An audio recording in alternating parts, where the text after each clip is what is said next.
Are you scared of speaking English? Or are you constantly worried about what people are thinking about your English? Or do you feel like you want to run away when you make a mistake? I got you. And today I'm going to share my own journey of language anxiety and how I overcame that fear of speaking English. Trust me, if I could do it, you can definitely do it too. But before we get into it, if you're here for the first time, let me introduce myself. My name is Eddie. I started studying English when I was 20 years old. Until my second year of college, my life was pretty much about baseball. I had never been abroad and I had never taken an entrance exam in my life. I got in high school and university on a baseball scholarship. Before 20 years old, I was not interested in English at all. You know, along the way, I failed so many English exams and I wasted a lot of time studying English. I literally started from zero. But now I came to be able to speak English like this and I can make a lot of friends over the world. I can visit them anytime, anywhere. Every single day, especially in Japan, I feel like I'm so grateful that I could speak English and I feel like I have an advantage because I can talk to people. I have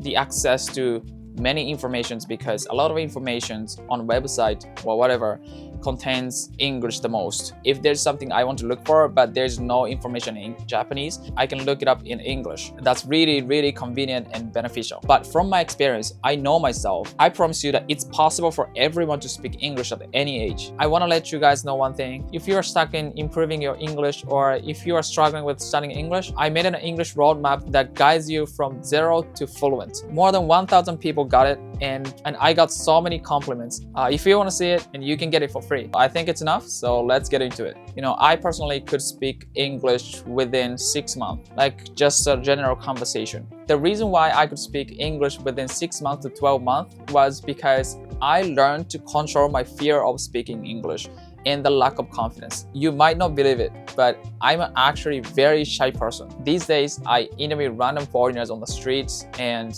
post on social media. But as a child, I hated being in front of people. This is kind of embarrassing to say, but when I was in first grade of elementary school, I was very shy and I couldn't go to school by myself. My parents always had to come with me. So I was relying on my parents most of the time when I was in public. But now I can talk to strangers on the street. You know what? I wouldn't say I'm totally 100% fine with being around so many people. I still find it hard to join the large groups because I'm shy at heart. But now I interview strangers on the streets and I can travel alone anywhere. I can make foreign friends. People often say that I'm an extroverted person when I talk to people. And you might be thinking how I became who I am right now. How can you approach strangers and ask a bunch of questions on the streets? But you know, I wanted to clear that why do we feel scared of speaking English when I talk to people? And here's why. One thing that I can definitely say that you feel scared when you speak English is that you overthink about the person that you're talking to. For example, during the conversation, when they're not smiling,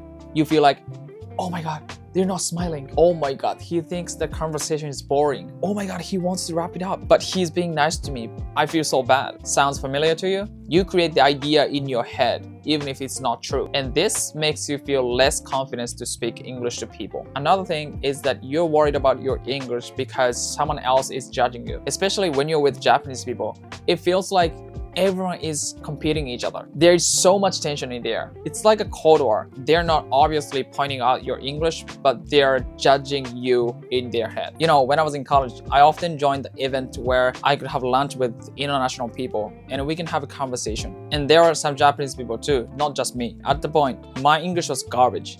Like I couldn't speak English at all. So I was constantly anxious about what other people think about my English. I know this is a totally Japanese thing. And another thing is that you feel inferior to someone whose English is better than you and you don't want to talk anymore. Or you're worried about your grammar mistakes. Like if you make one mistake in grammar, you feel like, oh, I make a mistake in grammar. I'm not good enough to speak English. I need more practice. So in this case, you are literally a perfectionist. Another thing is that you have a trauma in the past. Actually, I have a trauma. When we were having a conversation and someone asked me like, huh?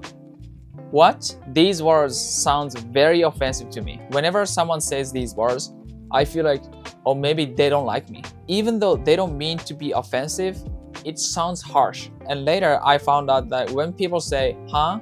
What? It's like they're asking you to repeat. They couldn't hear it. But to me, they seem they are very angry. And after that happened, I lost my confidence. So I started running away from conversation. Looking back, it was very tough. Yeah. People were asking me like, huh?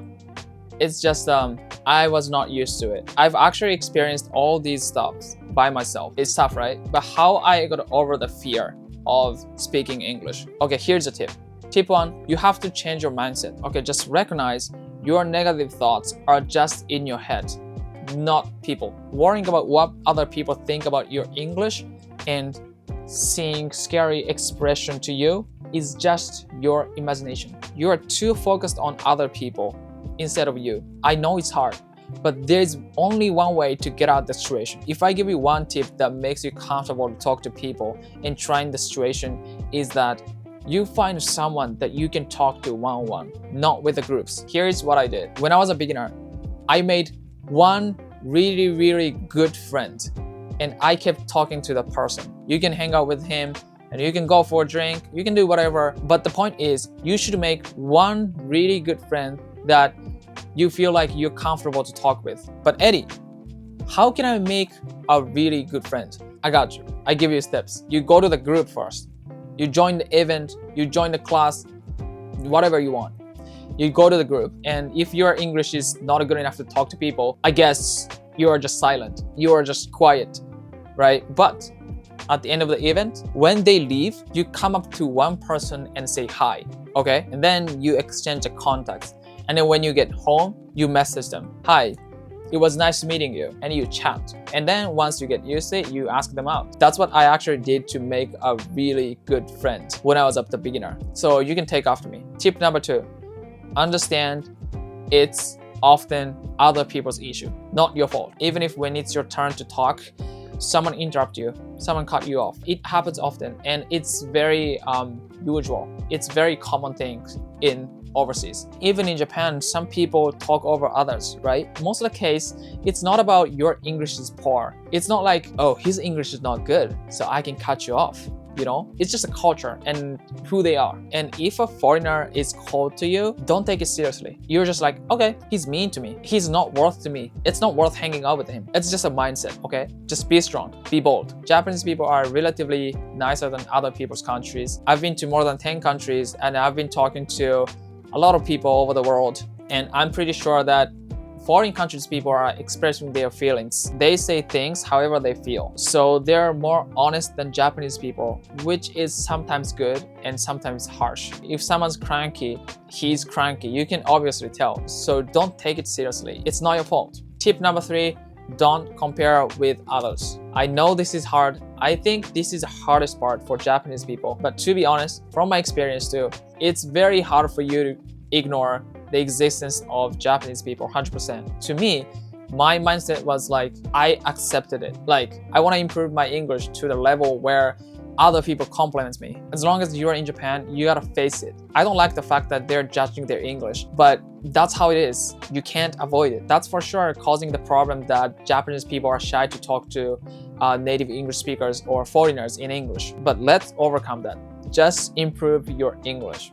Let's do it. Take action and get used to it. The reason that you feel like you can't speak English is that simply a lack of practice. Thinking I'll speak to foreigners after my English is perfect is wrong. Having limited English skills and not being able to speak English are totally different things. There are so many people who misunderstood the fact that you can't speak English. Even if you study hard and improve your English, you won't be able to speak to people because you're missing the point. So get up and talk to people. When I was 20 years old, every single day I joined Free Talk, where I can have lunch with international people. You know what? I couldn't even say one word for 2 weeks in a group. How embarrassing is that? It's a group conversation. And when somebody asked me the question, I freezed because I don't know what to say. Everyone in the group looked at me at the same time and that freaked me out. And I forgot what to say and I ended up mumbling. And then I wanted to run away from the situation. So the only thing that I said was, yes. And then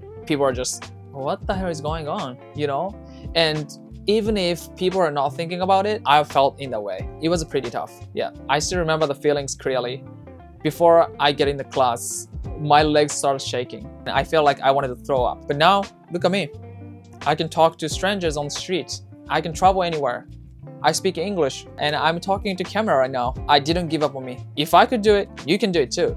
Never give up. You got this. And in the last, I want to let you guys know if you're struggled with studying English or if you feel stuck in studying English, I made an English roadmap that guides you from 0 to fluent level step by step. More than 1,000 people saw this and I got so many compliments. If you want this, go click down below and you can get it for free. That's it for today.